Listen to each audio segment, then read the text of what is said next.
Welcome to the language world. Today we are learning 25 most common verbs. Let's get started. To understand. A înțelege. To speak. A vorbi. To listen. A asculta. To play. A juca. To start. A începe. To show. A arăta. To live. A trăi. To like. A plăcea. To love. A iubi. To change. A schimba.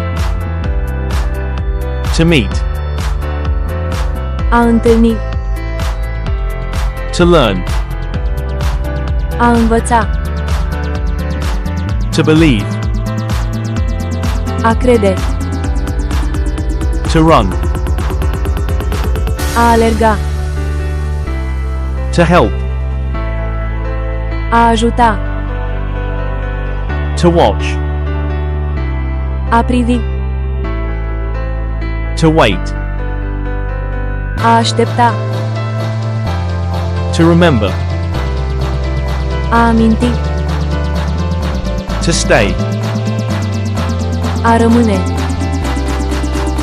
To buy. A cumpăra. To sell. A vinde.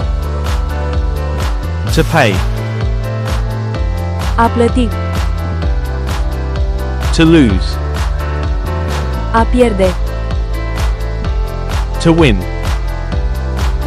A câștiga. To create. A crea. Quiz time. A vorbi. A vorbi.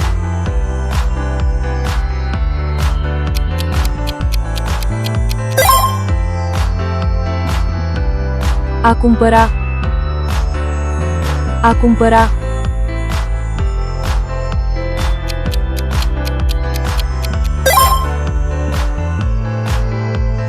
A juca. A juca.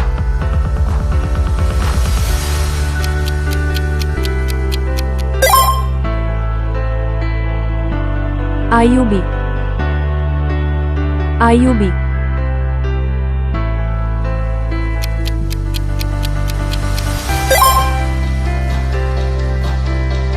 A învăța. A învăța.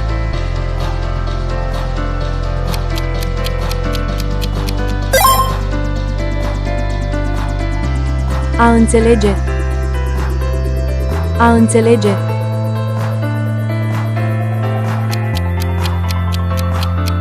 Leave your answer in the comments.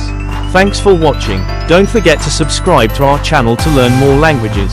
See you in the next videos.